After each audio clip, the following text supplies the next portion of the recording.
Hello everyone, welcome back to our learn English be global. सगळ्यांना माहित आहे की प्रॅक्टिस मेक्स परफेक्ट. इंग्रजी ग्रामरमध्येही हे तितकंच खरं आहे. जितकी जास्त प्रॅक्टिस तितकं जास्त ॲक्युरेसी आणि तितकाच जास्त कॉन्फिडन्स. म्हणूनच आजच्या व्हिडिओमध्ये आपण नाऊनची प्रॅक्टिस करणार आहोत. त्यामुळे तुमचा हा टॉपिक अजून स्ट्रॉंग होणार आहे. मी तुम्हाला काही एक्झाम्पल देणार आहे. हे एक्झाम्पल आहे. आता तुम्ही व्हिडिओ पॉज करा आणि या सेंटेन्समध्ये काय एरर आहे ते फाइंड आउट करा.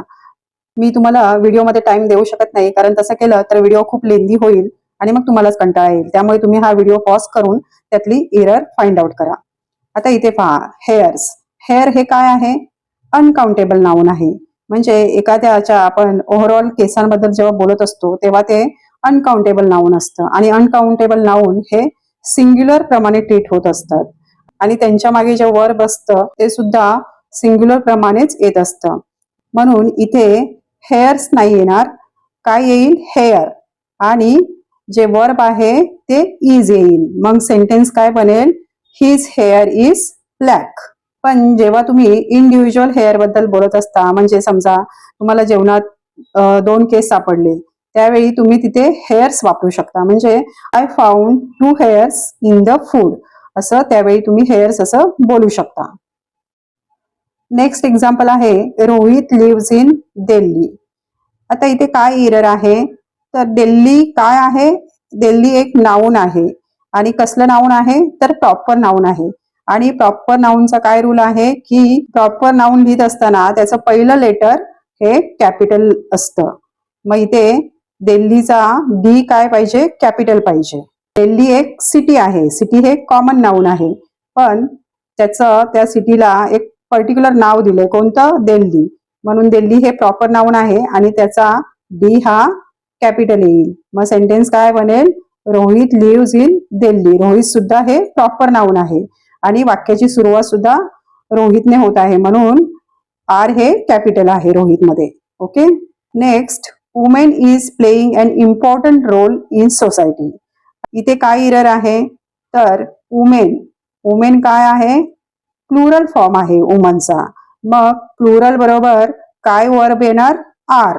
मग इथे इज न येता इथे वर्ब काय येईल? आर. मग सेंटेन्स काय बनेल? Women are playing an important role in society. Next, the lion and her cubs are sitting under the tree. आता इथे पहा, लायन बरोबर काय प्रोनाउन वापरलंय? हर. पण लायन काय आहे? मॅस्क्युलिन जेंडर आहे, बरोबर. मग त्याच्याबरोबर हर कसं येईल? नाही. मग हर असेल तर इथे लायनच्या ऐवजी काय यायला हवं? लायनेस यायला हवं. किंवा जर लायन ठेवायचं असेल तर पुढे जे प्रोनाउन आहे ते हिज येईल. मग हे सेंटेन्स 2 प्रकारे करेक्ट होऊ शकतं. पहिलं पहा, the lioness and her cubs are sitting under the tree. बरोबर. फिमेल लायन म्हणजेच लायनेस. लायनचं फेमिनाईन काय? लायनेस. बरोबर. Lioness and her cubs. किंवा जर लायन ॲज इट इज ठेवायचं असेल तर प्रोनाउन चेंज होईल. काय? The lion and his cubs are sitting under the tree. Okay. Next example आहे, the cattles are grazing in the field. आता इथे काय एरर आहे? कॅटल्स. कॅटल काय आहे? एक कलेक्टिव्ह नाऊन आहे आणि हे ऑलरेडी प्लुरल फॉर्म मध्ये आहे. आणि जेव्हा कलेक्टिव्ह नाउन्स येतात तेव्हा त्यांना त्यांच्या पाठीमागे यस लागत नाही. जसं चिल्ड्रन, पीपल हे काय आहेत? कलेक्टिव्ह नाउन आहेत आणि कलेक्टिव्ह नाउनच्या पाठीमागे यस लागत नाही. मग इथे सेंटेन्स काय बनेल? The cattle are grazing in the field. Next, I bought a sugar. आता हे शुगर जे आहे ते अनकाउंटेबल नाउन आहे आणि हे डायरेक्टली 1, 2, 3 असं आपण शुगर, 1 शुगर, 2 शुगर असं मोजू शकत नाही. त्यांच्या पुढे 1, 2, 3 किंवा मेनी असं येत नाही. मी 1 शुगर आणली, 2 शुगर आणली असं आपण बोलत नाही, तर थोडी शुगर आणली. मग याच्या पुढे काय येईल? आय बॉट सम शुगर, म्हणजे मी थोडी साखर आणली. किंवा आय बॉट शुगर, मी साखर आणली एवढंच. किंवा I bought a kilo of sugar, म्हणजे मी 1 किलो साखर आणली. अशा प्रकारे हे सेंटेन्स बनू शकतं. Next, she has many informations. आता इथे पहा काय एरर आहे? इन्फॉर्मेशन्स. इन्फॉर्मेशन हे काय आहे? अनकाउंटेबल नाऊन आहे आणि अनकाउंटेबल नाऊन जेव्हा असतं तेव्हा त्याच्या पुढे मेनी येत नाही आणि त्याला यस सुद्धा लागत नाही. मग इथे काय बनेल? She has a lot of information. Lot of असं बोलू शकतो आपण, किंवा she has much information.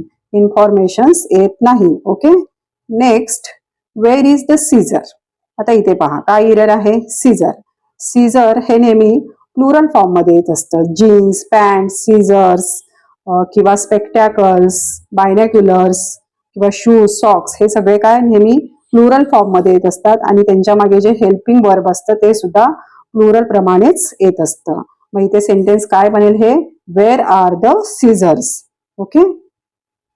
Next, the police is investigating the case. The police. Police हे काय आहे? कलेक्टिव्ह नाउन आहे. पोलीस हे एका कोण व्यक्ती आहे का? नाही, ते एक कॅटेगरी, एक गट आहे. बरोबर. मग हे कलेक्टिव्ह नाउन आहे. कलेक्टिव्ह नाउनच्या मागे प्लुरल प्रमाणे वर्ब येत असतं. मग इथे काय वर्ब येईल? Are. The police are investigating the case. बरोबर. Next, I bought 2 dozens of mangoes. आता इथे पहा, जेव्हा डझन किंवा 100, 1000 किंवा मिलियन्स, बिलियन्स हे वर्ड्स येत असतात तेव्हा ते सिंग्युलर प्रमाणे ट्रीट होत असतात, किंवा त्यांच्या मागे जेव्हा स्पेसिफिक नंबर येतो तेव्हा त्या वर्ड्सला यस लागत नाही. म्हणजे इथे काय बनेल हे sentence? I bought 2 dozen mangoes. Dozens येणार नाही. ओके. किंवा जेव्हा नंबर माहीत नसतो, म्हणजे किती डझन आणलं हे माहीत नसतं, तेव्हा सेंटेन्स असं बनेल, आय बॉट डझन्स ऑफ मँगोज.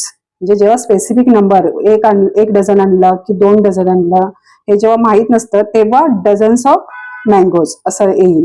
आता समजा आपण एखाद्याला बोलतो की आय गेव हिम 1000 रुपीज. 1000 असं बोलतो का? नाही, 1000 बोलतो. बरोबर. पण जेव्हा आपण खूप सगळे पैसे देत असतो आणि आपल्याला नक्की किती दिले ते माहीत नसतं किंवा काउंट केलेलं नसतं, तेव्हा कसं बोलतो आपण? I gave him thousands of rupees. म्हणजे मी हजारो रुपये दिले. पण जेव्हा आपल्याला नंबर माहीत असतो, आकडा, स्पेसिफिक आकडा माहीत असतो, तेव्हा त्याला त्या थाउजंड्सला पाठीमागे यस लागत नाही. Okay. Next, give me few water. आता इथे पण पहा, वॉटर काय आहे? अनकाउंटेबल नाउन आहे. मग त्याच्या पाठीमागे फ्यू येणार नाही. याच्या पाठीमागे काय? गिव्ह मी सम वॉटर येईल, किंवा a little water. Give me some water. बरोबर. किंवा give me a little water, किंवा give me a glass of water. Okay. Next example आहे, I saw many deers in the zoo.